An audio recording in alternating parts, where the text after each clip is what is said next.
Hello everyone, it's Thursday and आज मैं CUET assignment जो प्रीवियस वीक अपलोड की थी फ्राइडे को, असाइनमेंट 6 उसका सोल्यूशन आपके लिए लेकर आ गई हूँ। एंड आई होप आपने प्रैक्टिस करें। 10 क्वेश्चंस होते हैं, बहुत ज्यादा टाइम नहीं लगता है, so keep practising guys, because towards the end students को बहुत इशू होता है, देन वो बहुत पैनिक करते हैं कि क्या करें कैसे करें। तो अभी तो कुछ भी नहीं है, अभी इट्स जस्ट दैट हर वीक 10 क्वेश्चंस मिलते जा रहे हैं। सोचो कितना क्वेश्चन बैंक रेडी हो जाएगा, कुछ ज्यादा नहीं करना। सो इसी के साथ अपना पहला क्वेश्चन देख लेते हैं। वो बोल रहे हैं क्रोनोलॉजिकल ऑर्डर में अरेंज करना है आपको।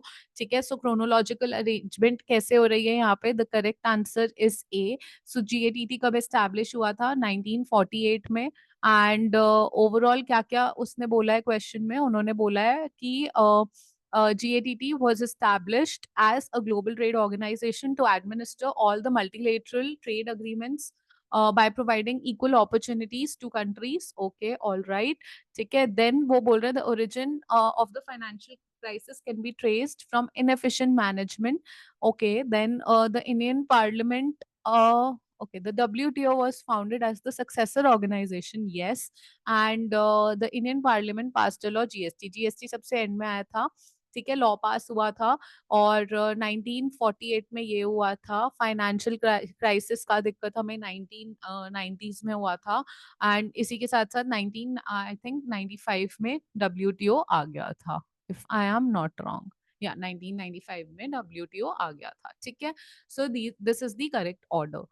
Then dash is used to measure the concept of relative poverty, Gini coefficient, ये correct answer है। ठीक है, Gini coefficient क्या होता है चेक कर लो, ये poverty का concept, relative poverty का concept measure करता है।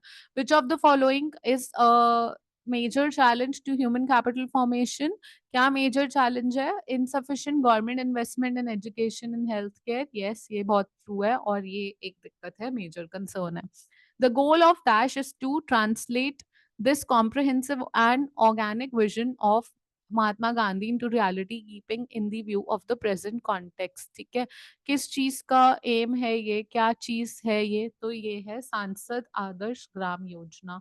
ठीक है, सांसद आदर्श ग्राम योजना यानी आपका SAGY is to translate the comprehensive organic vision of Mahatma Gandhi into reality.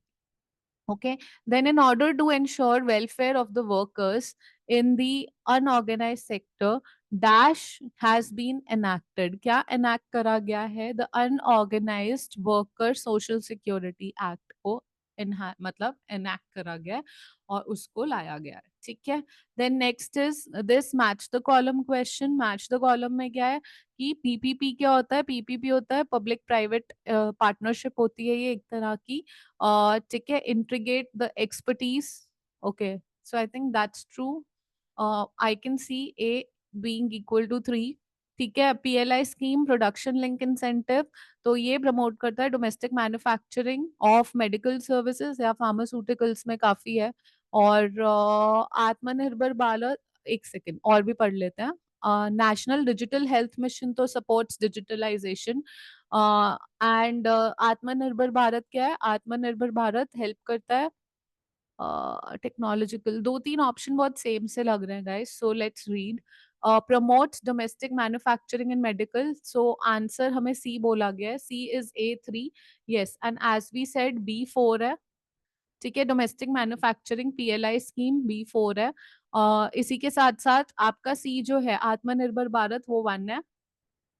Okay, C1 है। एंड आपका जो D है डिजिटलाइजेशन वो मैंने बताया 2 है। ठीक है, so this is the correct answer. Correct answer is option number C। Okay, then next is the concept of sustainable development was emphasized by। किसने emphasize करा concept of sustainable development पे? तो ये emphasize करा United Nation Conference on Environment and Development। Okay, then next geometric method to calculate price elasticity of demand involves। क्या चीज है geometric method में? क्या होता है geometric method में? हम divide करते हैं और क्या डिवाइड करते हैं? Percentage change in quantity demanded by percentage change in price. So option number A is the correct answer. Okay, explanation भी दिया है। Then ninth question is given national income as 5500, operating surplus as 1500, compensation 2800 and net factor income to abroad as 50। तो आपका mixed income क्या होगा self employed का?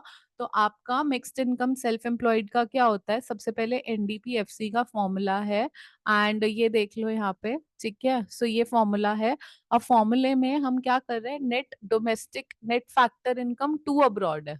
Net factor income to abroad है, ना कि फ्रॉम अब्रॉड है।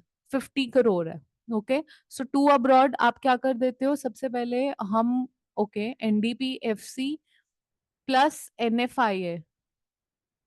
Okay, what are they saying? Given national income. Okay, okay, okay. All right. So NDPFC ये फॉर्मूला से आ गया आपके पास एंड वो बोल रहे हैं कि NDPFC प्लस NFIA होता है, लेकिन यहाँ पर माइनस हो जाएगा। प्लस NFIA में आप क्या करोगे? -50 करोगे, ठीक है? सो यहाँ पे ये -50 होगा guys, it's not +50, it's -50 and क्योंकि ये -50 होगा the correct answer would be B. Calculate कर लो, ना के A. The correct answer would be B. एक बार चेक कर लेना, ठीक है? And do let me know in the comment box तुम्हारा क्या आंसर आया। इसी के साथ साथ विच ऑफ द फॉलोइंग, इनमें से कौन से इंटरमीडिएट गुड्स हैं? In milk purchase by house hold नहीं, ये तो फाइनल गुड है, ये इंटरमीडिएट है ही नहीं, तो ए वाले ऑप्शंस तो एलिमिनेट ही कर दो। अब बी और डी तो पक्का इंटरमीडिएट होगा। ई पे डिपेंड कर रहा है सारा खेल। Printer purchase by a lawyer, printer purchase by a lawyer क्या होना चाहिए तुम लोग के हिसाब से? प्रिंटर लॉयर ने परचेज किया, ऑफ कोर्स अपने काम के लिए परचेज किया है, ठीक है? सो वो फाइनल गुड होगा, तो इसलिए B and D are the intermediate goods. B और डी हमने पढ़े भी नहीं, बट हम एलिमिनेशन से बी और डी पे आ गए। बी क्या था? Sugar purchase by restaurant, yes. Furniture purchase by school, okay, no, chalk and duster purchased by a school. All right, so these B and D are the intermediate goods, and with that we have come to an end of this video, and I hope you liked it. Next assignment मैं कल लेकर आ जाऊंगी आपके लिए। Till then, take care and I'll see you tomorrow. Thank you so much for showing so much of love to Equipoise classes, and मुझसे कुछ और चाहिए, do let me know, because as I always say, communication is the key. So do let me know और क्या requirement है, and I'll surely try and improvise on it and work on it. Thank you so much, everybody, for so much of patience, and I'll see you tomorrow. Okay, bye bye.